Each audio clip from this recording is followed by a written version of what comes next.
The Perils of Longevity, a satirical look at modern life expectancy. Remember the good old days when people would die young, leaving behind a legacy of vibrant middle-aged photos and wistful memories? Ah, the 60s, when my grandparents gracefully exited the stage of life at the age of 57, just before the wrinkles set in and their patience ran out. Fast forward to 2024, where the global life expectancy has skyrocketed to a staggering 73.4 years. And if you're lucky enough to live in Monaco, Hong Kong, or Japan, you might find yourself pushing 85 years, possibly wondering why you didn't stock up on more crossword puzzles and knitting yarn. The medication marvel. Modern medicine, that double-edged sword, has undoubtedly extended our time on Earth. Take, for instance, the daily pharmaceutical regimen that transforms breakfast into a veritable buffet of pills. Blood pressure? Check. Cholesterol? Check. Some unpronounceable condition that only Dr. Google can explain? Double check. Sure, we're alive, but at what cost? Our social calendars are replaced with doctor appointments, and our wallets weep under the burden of copays and prescription costs. The luxury of independence. But let's entertain a utopian scenario. Being wealthy, healthy, and fiercely independent in our twilight years. A dream, really.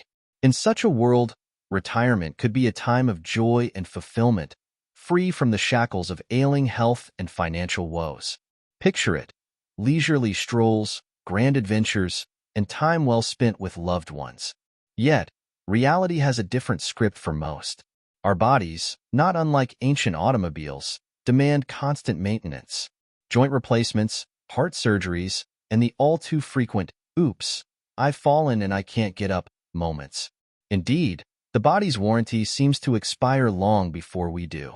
A burden on society. The burden of our extended lifespans isn't just personal. It ripples through society. In North America, the tradition of caring for elderly parents has been relegated to a quaint notion of the past. Here, nursing homes are the final frontier, and family inheritances are swiftly liquidated without a hint of remorse. It's capitalism's final twist of the knife, turning familial bonds into financial transactions. Contrast this with the cultural fabric of Africa, the Middle East, and parts of Asia, where the elderly are revered and multi-generational households are the norm. There, it seems, humanity still holds a sliver of its original compassion. Conversations, then and now. When I was younger, conversations with friends were a delightful mix of passions, the latest conquests, travel adventures, and new cars. Ah, the thrill of youthful exuberance. Now, as we approach our 60s and 70s, the topics have shifted dramatically. Meetings with friends have turned into unofficial support groups where we discuss our latest ailments, compare medications, and brag about our doctor appointments. One-upmanship now revolves around who has the best vitamin supplements and whose physician has the most prestigious degrees. The rise of AI and robots. As we inch closer to the realm of AI and robotic helpers, our roles in society become increasingly obsolete. The same way tractors replaced manual labor in agriculture, robots are poised to take over our daily duties. Universal basic income is discussed as a potential remedy for widespread job displacement, yet it feels like a band-aid on a bullet wound. We are, in essence, becoming the useless elements of a society that once thrived on human endeavor. Longevity, luxury or curse? So, is living past 80 a luxury or a curse? For those with robust health and financial stability, perhaps it's a luxury, an opportunity to savor life's pleasures.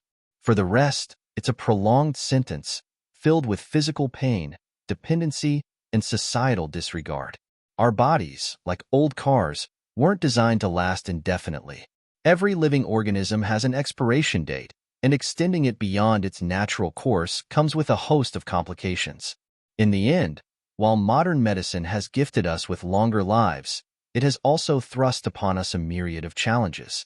We must navigate the fine line between the privilege of added years and the burdens they bring.